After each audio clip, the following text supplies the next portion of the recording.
Bonjour à tous, bienvenue dans une nouvelle vidéo, j'espère que vous allez bien.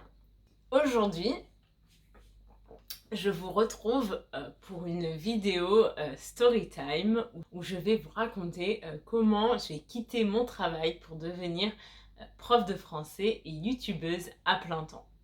Si vous êtes nouveau sur la chaîne et que c'est la première vidéo que vous voyez, je suis Elsa et je vous enseigne le français de manière authentique. Vous trouverez des sous-titres en français et en anglais sous toutes mes vidéos et vous pouvez modifier la vitesse de la vidéo si je parle trop vite ou trop lentement. Aujourd'hui, je vais vous raconter comment je suis devenue prof de français. J'en ai déjà un peu parlé dans la vidéo que j'ai faite sur les langues que j'ai apprises, mais aujourd'hui on va rentrer plus dans les détails et je vais vous partager mon parcours scolaire et professionnel. Donc avant de commencer, je pense que ce serait bien de faire un petit rappel sur comment fonctionne le système scolaire en France, parce que c'est assez différent des autres pays. Donc en France, il y a d'abord l'école maternelle, c'est entre 3 et 6 ans. Puis il y a l'école primaire, entre 6 et 10 ans. Le collège, entre 11 et 15 ans. Puis le lycée, entre 16 et 18 ans. Et à la fin du lycée, on fait ce qu'on appelle le baccalauréat. Le système des classes est différent du système anglo-saxon. En fait, quand on rentre au collège, on rentre en 6e et après ça descend jusqu'à la fin. C'est-à-dire que c'est la 6e, 5e, 4e, 3e, seconde, première et terminale. Donc quand on me dit je suis en 6th grade ou 9th grade ou je sais pas quoi, en fait, je sais pas ce que c'est. Parce que c'est différent en France. J'étais une bonne élève, j'étais très bonne en langue et assez bonne en sciences, surtout en mathématiques, mais j'étais pas très bonne en littérature, en philosophie, c'était pas trop mon truc. En fait, après le lycée, vous avez plusieurs options en France. Donc vous pouvez soit aller à l'université, par exemple, si vous voulez faire médecine ou droit, vous allez à l'université.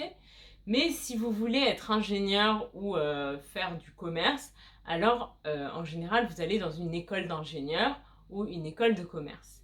Et pour aller dans les meilleures écoles, il faut faire ce qu'on appelle une classe préparatoire ou une prépa.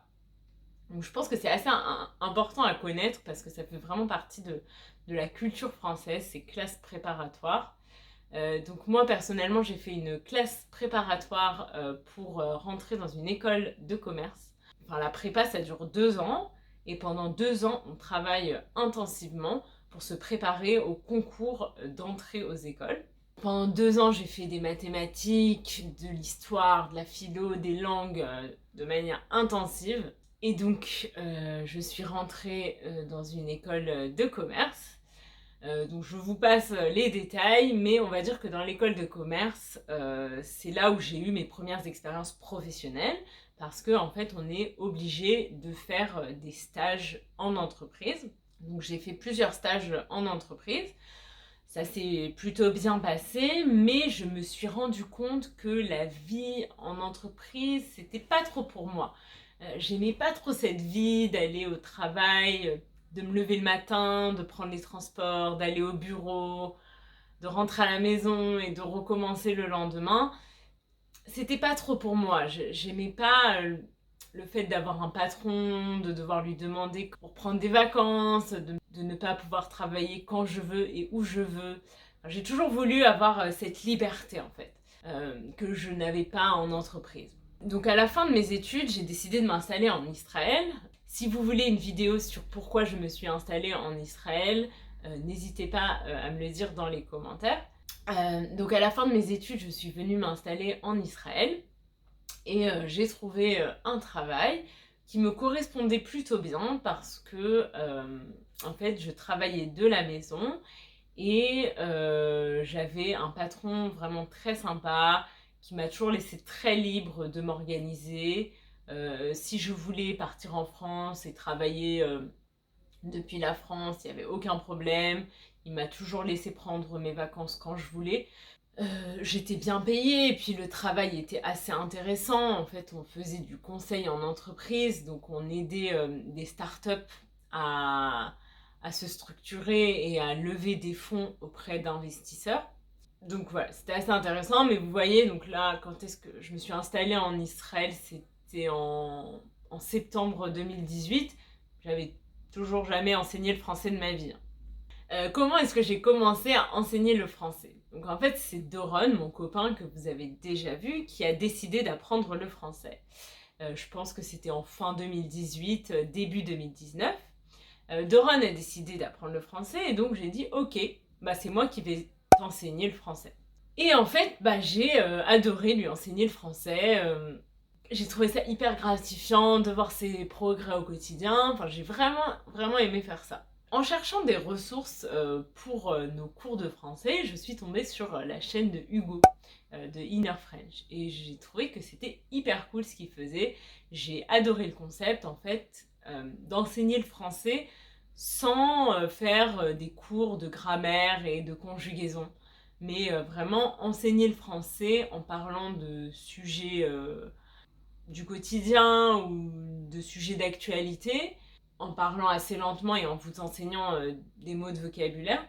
J'ai trouvé le concept super cool. Donc dans un coin de ma tête, je me suis dit, ah c'est sympa, j'aimerais bien faire ça aussi.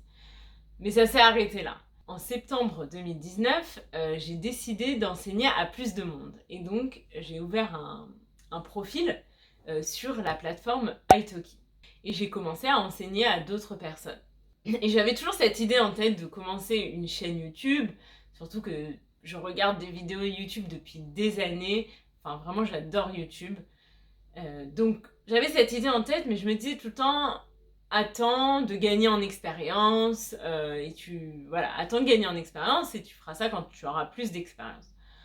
Sauf qu'un jour, bah, je me suis rendu compte qu'en fait, disons que le bon moment n'arriverait jamais et qu'il fallait se lancer. Donc un matin, je me suis levée et j'ai créé ma chaîne YouTube et j'ai filmé ma première vidéo. C'était, je crois, le 1er décembre 2019. Et donc cette première vidéo, c'est mon vlog, mon premier vlog que vous pouvez aller voir. Hein, je le laisserai juste ici. Euh, et voilà, j'ai tout de suite aimé faire ça, créer des vidéos. Ce que j'aime aussi dans cette chaîne YouTube, c'est que vraiment je peux parler de n'importe quel sujet tant que c'est en français. Donc ça c'est super, ça me laisse une grande liberté de créer. J'ai créé ma chaîne YouTube en décembre. Et donc pendant 7-8 mois, j'ai donc fait les trois. Je travaillais, je donnais des cours de français et je faisais des vidéos. Ça commençait à devenir un peu trop. Donc je suis passée à mi-temps dans mon travail. Et puis fin juin 2019, fin juin 2020, donc il y a 2-3 mois, j'ai décidé de démissionner pour me consacrer entièrement à ma chaîne YouTube et aux cours de français. En fait, je vois beaucoup de potentiel dans cette chaîne et j'ai vraiment envie voilà, de consacrer tout mon temps et mon énergie à cette chaîne. Enfin, c'est un mode de vie qui me correspond à 100%. J'avais déjà l'habitude de toute façon de travailler de la maison, donc ça ne change pas grand-chose pour moi.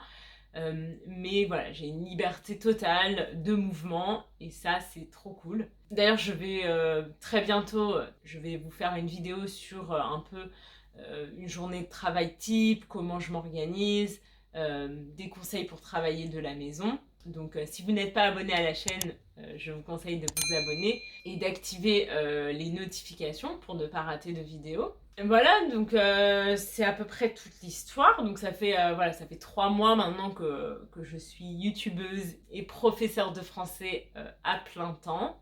Donc c'est sûr, c'est un risque parce que je gagnais bien ma vie dans mon travail et aujourd'hui, bah, je vais gagner un peu moins d'argent. Mais c'est un risque que je suis prête à prendre et puis j'ai des économies, donc je peux vivre tranquillement quelques temps. Et donc voilà, je voulais en profiter pour vous remercier, de vous abonner à la chaîne, de laisser des commentaires toujours super gentils.